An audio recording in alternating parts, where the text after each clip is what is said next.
Well, welcome back to week 6 in our class on Trekcho, and the beginning again with the Great Perfection text. We're basically completed, as I said last week, with this, but there are a couple of short readings that were assigned at the end.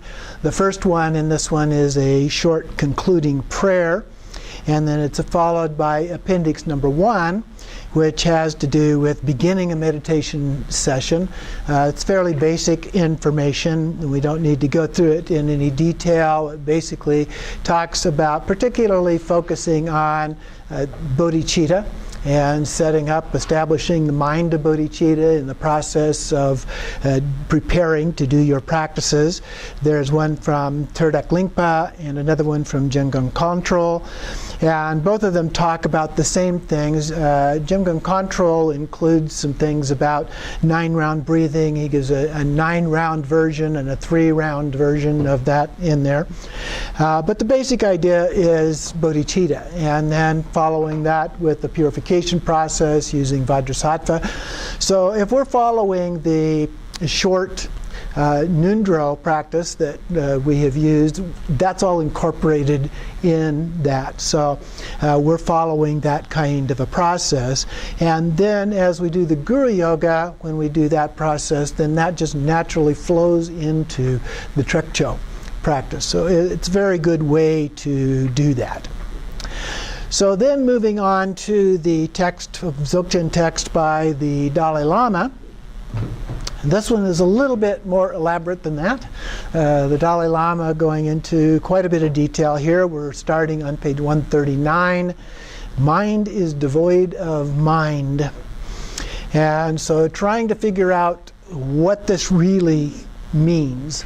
And as the Dalai Lama points out as we go through this, there are actually different interpretations of this. So there's not a fixed way of understanding that idea.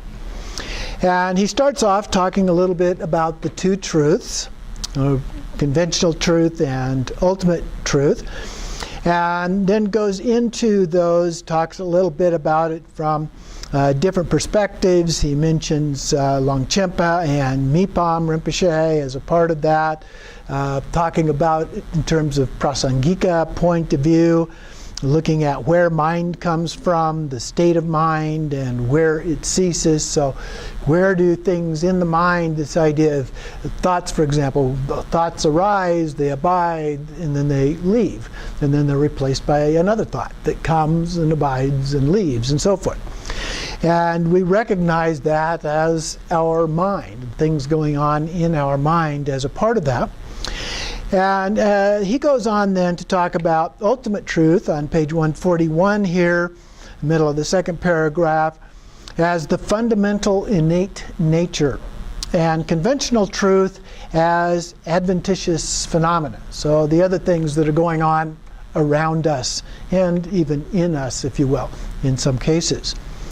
And then he mentions that, and those relate to, the ultimate truth relates to Rigpa. Now, in the New Translation schools, or Sarma schools, he refers to ultimate truth being spoken of as clear light, and in conventional truth as illusory body, particularly impure illusory body. He doesn't here differentiate between impure and pure illusory body. And then he says in the next paragraph below that, that the sutra system considers actually both of these. So conventional truth and ultimate truth. And the ultimate truth is the nature or ultimate nature of emptiness. Then at the bottom of the page, he goes on to highest yoga tantra, and more specifically Dzogchen. And he says that in the Dzogchen tradition, ultimate truth can be understood as the context of ground, path, and fruition, because it is primordially and spontaneously present as our own nature. This ultimate truth is fundamental and innate. Then on page 142, about the middle of the page there, he does mention the visions of the Togao practice, just briefly. It says that the practice of Togao, not something that develops newly and adventitiously as a result of causes and conditions. And normally we think of things in relative truth being related to causes and conditions, but in this case the visions of Togao are not considered to be based on causes and conditions, but they're innate. They're already there within us. And he says these are the primordial union of kayas and wisdom that is primordially present, and the nature of self-radiance of our rigpa, or fundamental innate mind of clear light. So it's a different understanding of those experiences than the other kind of experiences that we have in our daily light.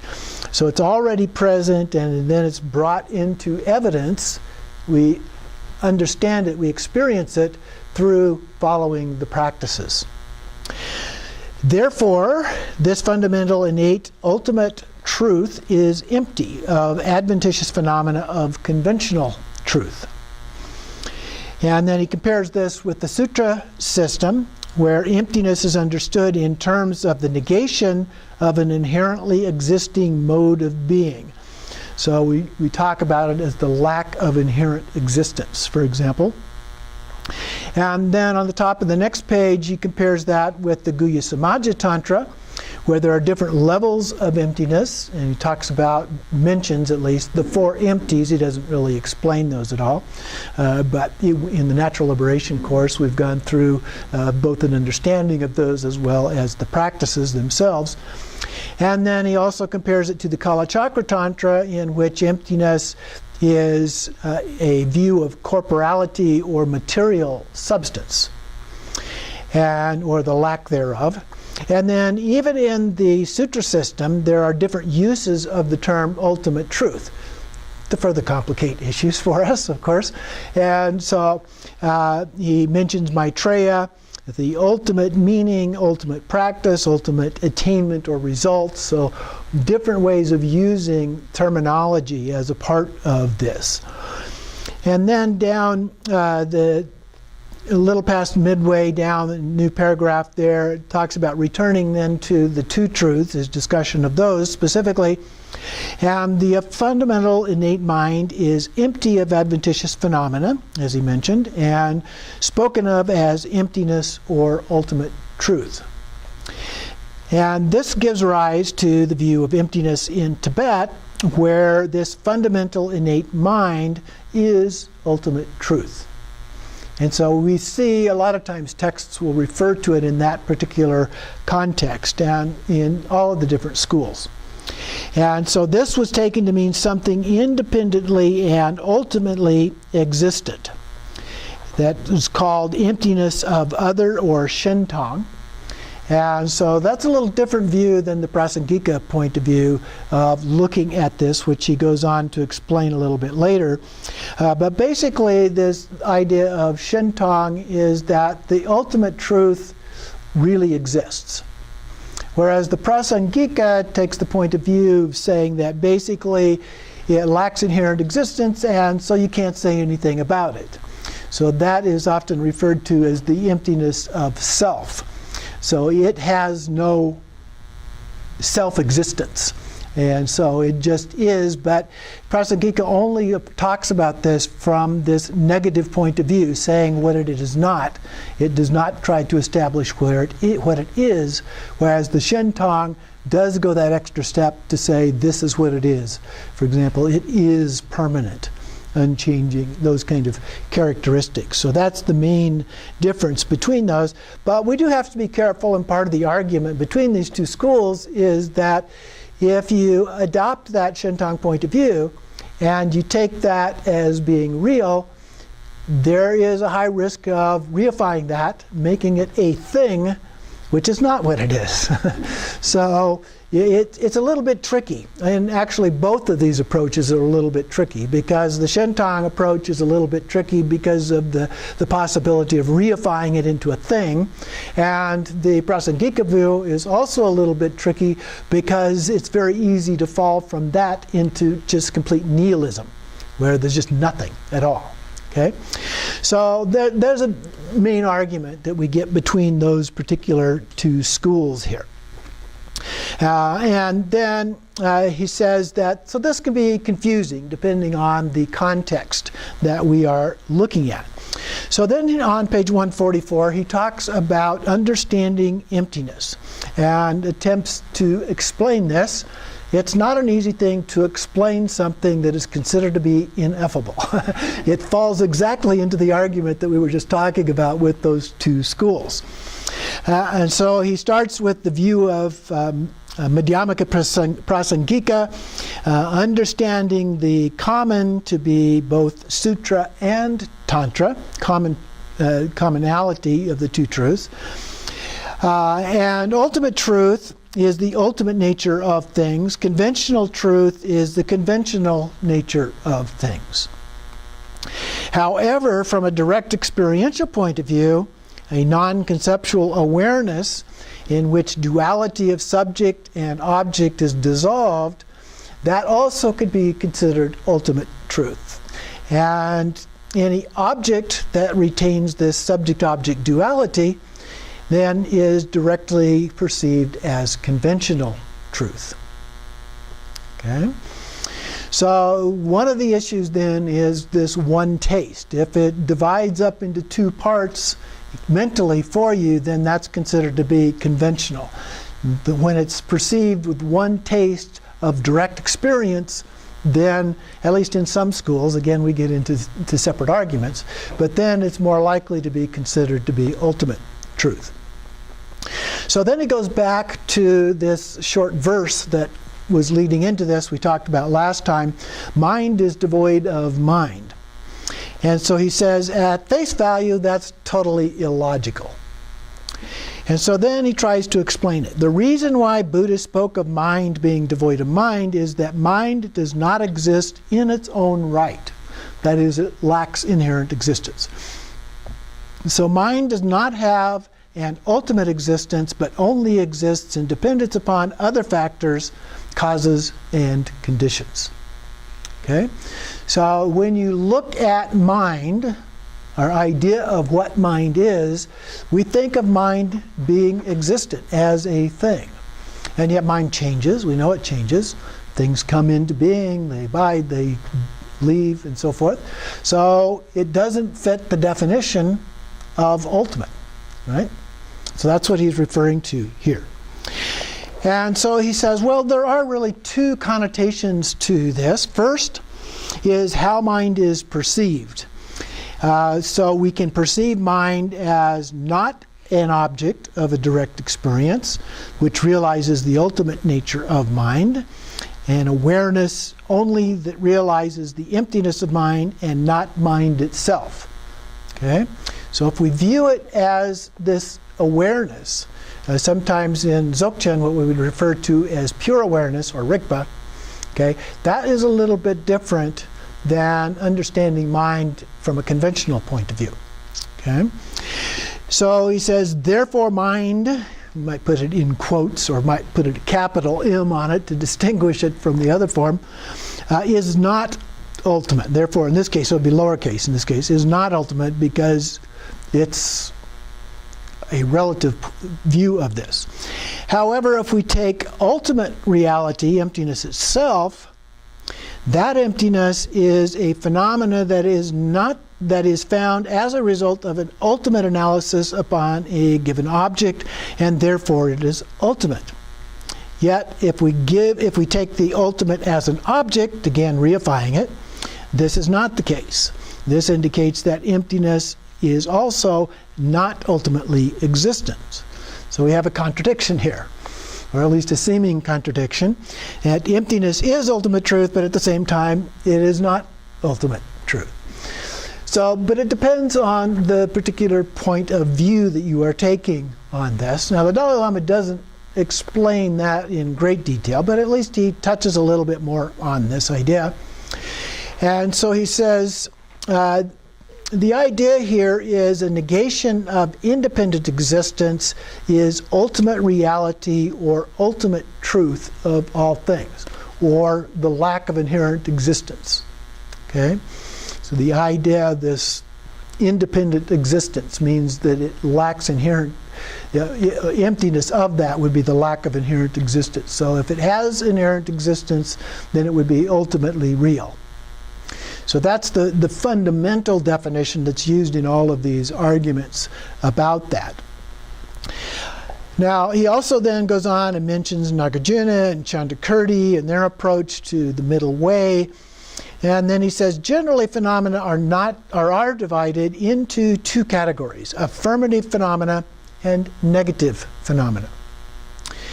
And so a negative phenomena also has two broad categories: a non-affirming negative and an affirming negative. Now, a non-affirming negative means what it is not, but not what it is. This is the Prasangika point of view, where they say emptiness is not this, not that, not something else, but they don't say what it is. That's a non-affirming negative. An affirming negative then would be more like the Shentang view, which says what it is, or it can also say what it is not, but it definitely avoids the issue of not saying anything about it. Okay?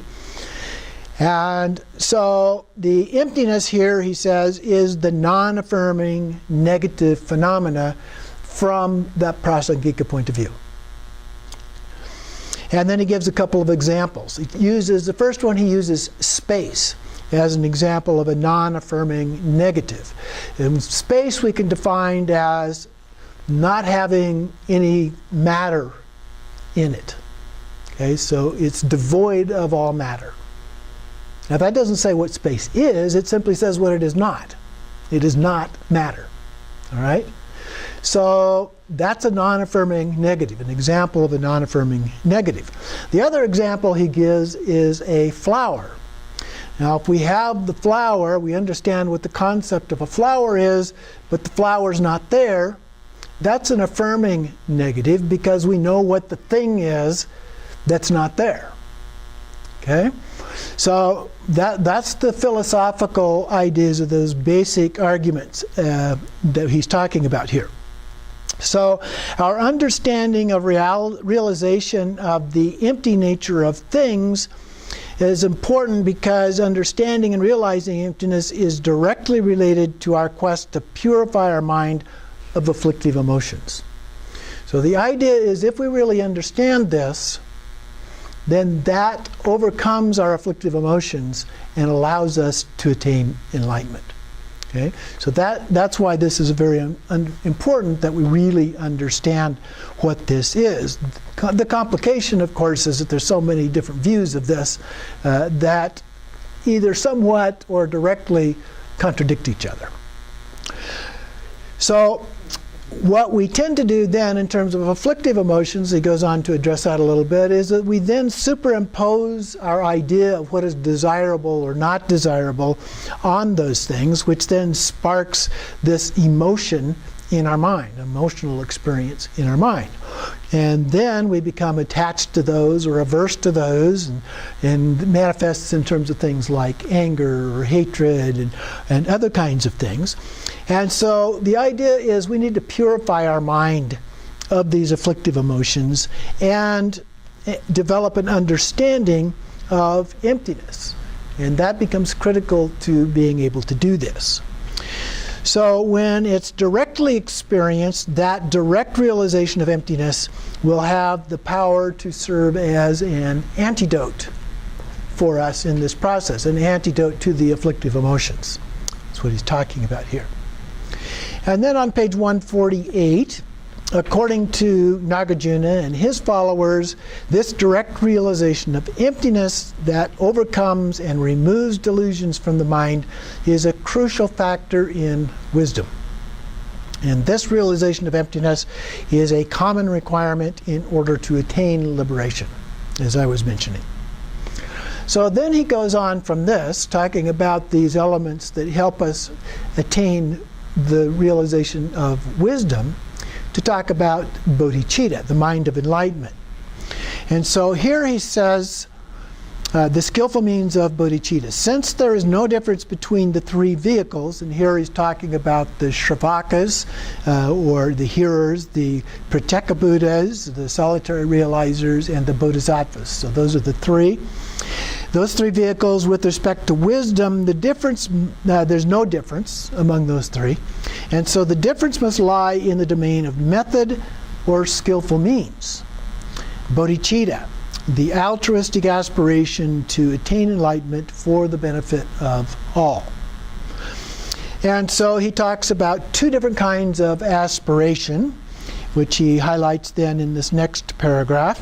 One is altruistic aspiration to benefit all sentient beings and an attitude of deep compassion. The other is the attainment of highest realization to benefit others. Very closely related. Both of them include this aspiration element of these, and they both include bodhicitta, the mind of enlightenment. A subtle difference between those two. Well, how then do we develop bodhicitta? So on the next page he goes on to talk a little bit about that. So the root of that, he says, is great compassion. Now, we usually use that term in talking about a Buddha or a highly realized bodhisattva. And so this great compassion, he says, is an unbearable for us to see the suffering of other sentient beings. We just become overwhelmed by seeing this level of suffering. And then we develop, in the next paragraph, a spontaneous response within our minds. And then we develop it to include all sentient beings, whether friend or foe. It reminds me of biblical scripture where Jesus is talking about love each other on one hand and love your enemies on the other. And that's kind of what he's talking about here. You need to, not friend or foe. Your friends are the ones that are each other, and the foes are your enemies, so to speak. So it is a very transcendent approach to how you feel about these people. So in order to develop this, it begins on page 150. First of all, develop loving kindness, a feeling of connectedness or closeness with all living creatures. And there are various practices that we can do with that. There were a number of those that we talked about in the Natural Liberation class, for example. And then on down in that paragraph, he talks about the greater the force of our loving kindness, the greater the force of compassion. And those two are interrelated. I sometimes describe it as what's above the line and below the line. Above the line is the wish that all sentient beings have happiness and the causes of happiness. That's loving kindness. Below the line is the wish that sentient beings not have suffering and the causes of suffering. That's compassion. But they're really like two sides of the same thing. And that's why we have this relationship between the two. So the stronger our loving kindness, the stronger our compassion. And we also then, as a part of that, need to develop a sense of responsibility. And then the more successful we will be as a result of having done that. In other words, he doesn't talk a whole lot about this, but in more recent times he has talked about this much more, which is that we need to do more than just think about it. Okay? We need to take action. And that's the second aspect of relative bodhicitta. If we divide bodhicitta into relative and ultimate, the relative is divided into two parts. The first is the aspiration that he's been talking about, but the second is action bodhicitta. And that's loving kindness and compassion and other kinds of things, and taking action to actually do something to make a difference for other sentient beings. And there are a wide variety of practices that we can do, including many just conventional, ordinary kinds of things. Secondly, then, in the next paragraph, we develop deep insight into how the existence as a whole is unsatisfactory. This is that third level of suffering, the all-pervasive suffering. And how this is unsatisfactory, or dukkha. Dukkha is often translated as suffering, but more realistically it is a sense of dissatisfaction, of imperfection kind of thing. And so looking at this relates to the first noble truth, the truth of suffering. The pervasiveness of suffering in the lives of people that are caught up in this vicious cycle of samsara is our focus here. So we begin to see how, as we look broadly at the whole of all of samsara, that beings of the six realms, so to speak, all suffer in different ways. Now, that doesn't mean every moment of every day is suffering necessarily, but there are things that go on throughout the day, the month, the year after year, and so forth, that is suffering. And we can clearly see it. Pick up a newspaper. And that usually only is talking about human and sometimes animal forms of suffering. There are many others as well. So then on page 151, he says, in short, genuine compassion is cultivated. First, a deep insight into suffering. And second, realize the sameness of ourselves and other. So that's equalizing self and other. There's a practice specifically for doing that. And then following that leads to the exchange of ourself and others, where we try to put ourselves in their shoes, walk in their moccasins, and so forth. Put ourselves and try to see things from their point of view. Or we can do Tonglen, which he doesn't mention here too, where we take in, on the in-breath, we take in what we perceive as that suffering and then transform it into a warm white light or some other thing that we think they might need. And on the out-breath, we send that back out to them.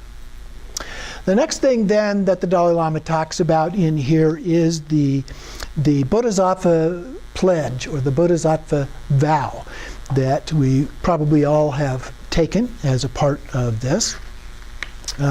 It's often given along with the refuge vow, when people take refuge, but sometimes they're done separately. And he mentions in here that there were two approaches that were developed in India. One is attributed to Atisha, and the other one to Shantideva.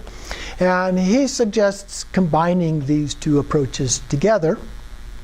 And so, as a part of this, we can reinforce the generation of this altruistic aspiration by going through this ceremony of generating the aspirational aspect of bodhicitta. So this deals, the vow deals with the aspiration to do this, to become a bodhisattva, and to do these things, attain enlightenment for the benefit of all sentient beings. So we'll do this right now in the form given here by the Dalai Lama. No harm in doing this multiple times. In fact, that can be very beneficial sometimes to recommit to these things. So repeat this after me. And this is in this next to last paragraph on page 152, if you're trying to follow along here. In the second line at the very end, it says, for the benefit of all sentient beings. Repeat after me. For the benefit of all sentient beings. I will aspire to attain complete enlightenment. I will aspire to attain complete enlightenment. And then it continues on the top of 153. Visualize that in front of you and above you in space and all the Buddhas and Bodhisattvas. Imagine yourself surrounded by all sentient beings. Reflect on the suffering inherent in their lives and think, just like me, they too have a natural desire to be happy and to overcome all their suffering. Now build up an attitude of courage, saying to yourself, may I be able to take upon myself the responsibility for helping all these sentient beings get rid of their suffering and the experiences they do not desire.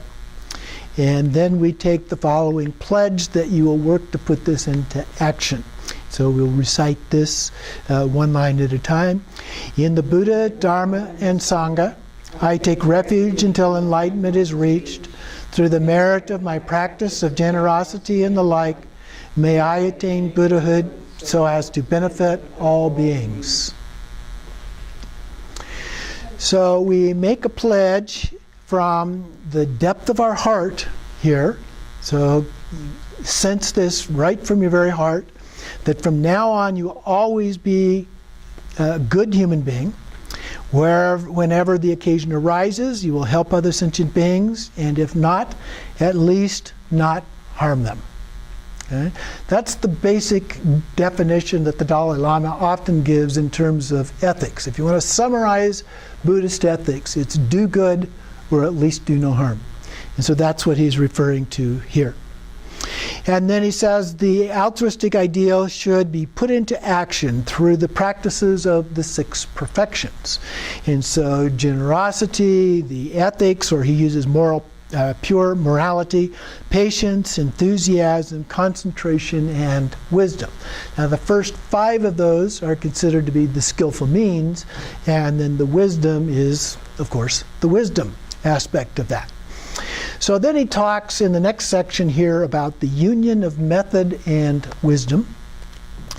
And in this paragraph, about halfway down, says, in the tantric system, there is a more refined ultimate unification of method and wisdom within one entity of a single consciousness. That is, it's non-dual.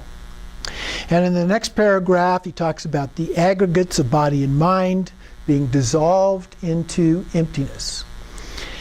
And then a little bit further down, from within that emptiness, the practitioners arise as a pure divine being, the focus of meditation. And its empty nature. So meditation on the deity's body combined with the apprehension of its empty nature. And so we do the generation stage, we generate the deity, then we become the deity, and then we dissolve that into emptiness. And then we rise back again as that deity. So this indivisible union within the single moment of consciousness is the idea here, that union, the non-duality of that. Now he describes this as the approach that is used in the first 3 tantras, the outer tantras. And so then he goes on to talk a little bit more about highest yoga tantra. And he goes through the 9 vehicles, but particularly the 6 vehicles of tantra, the first 3 being the 3 related to the outer tantras. So that would be the Shravakas, the Paccekabuddhas, and the Bodhisattvas. And then the those are the outer tantras. Then the inner tantras of Kriya, Charya, and Yoga tantras. And then we have the basic approach to meditation in highest yoga tantra, and the point of view of the subjective experience of emptiness is a difference in these 2 categories. So from the point of view of objective emptiness, there is no difference between sutra and tantra. However, from the point of view of subjective experience, there is. So at the bottom then he says, in highest yoga tantra, emphasis is, and continuing on the next page, placed on dissolving conceptual thought to such a depth that fundamental innate mind of clear light becomes manifest and active. And then we can focus on the emptiness and perceive it. And then the subjective experience of emptiness becomes very powerful and quite different from the emptiness in the sutra system. So here we're moving from more of a conceptual understanding that we get a lot in the sutra system. So if I say emptiness is the lack of inherent existence, and you say, well, what does that mean? And I say, well, the lack of inherent existence means that it's not independent, it's not partless, it's not permanent. That's a conceptual understanding. But in this practice in highest yoga tantra, we go beyond the words and we abide in that direct experience. Okay? This is the same thing that is the difference between the teachings in the second turning of the wheel and the third turning of the wheel. In the second turning of the wheel, the teaching's on emptiness, but it's again fairly conceptual. Third turning of the wheel, it's on Buddha nature, which is luminous emptiness. And that luminous aspect is that direct experience of emptiness that we're talking about here. So then he goes on and talks a little bit about Dzogchen, and here he says that the primary difference with highest yoga tantra has to do with the method, not the result here. And he says, in Dzogchen, from the very beginning, you are not concerned with harnessing these coarse levels of mind and vital energy, but rather with making a fundamental innate mind of clear light evident from the very start. Okay? So we focus directly on it in the Dzogchen practices. The last three yanas, or vehicles, Maha-yoga, the generation stage, Ana-yoga, the completion stage, and Ati-yoga, the great completion stage, or Zopa-tempo, which we abbreviate as Dzogchen. And in the New Translation School, so he makes a comparison because the Nyingma school, or Old Translation School, has a slightly different way of describing these 9 levels. In the New Translation School, the highest 3 are the Father Tantra, Mother Tantra, and Non-Dual Tantra.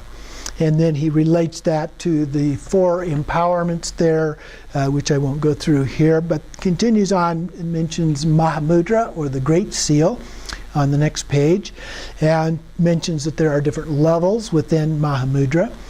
And these are common to both Sutra and Tantra.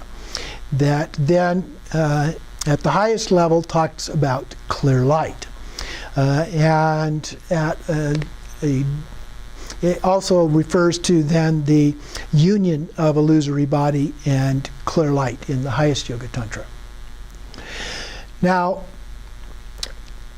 to be able to enable the practitioner to employ the fundamental innate mind of clear light for understanding and realizing emptiness, we have to provide the wisdom that realizes emptiness. I'm going back now to bring the emptiness or the wisdom aspect back into this. So there are different types of meditation. There's meditation on emptiness, there's meditation on love, compassion, and so forth. And at the very bottom, he starts out, meditation on clear light is similar to the meditation on love because we are not taking clear light as an object, but generating our mind into that very state of clear light. Now, I might add to that, it's very easy to fall into the process of reifying clear light as an object, in which case you do make it an object, and that's not the same then, okay? So you do have to be very careful about that process.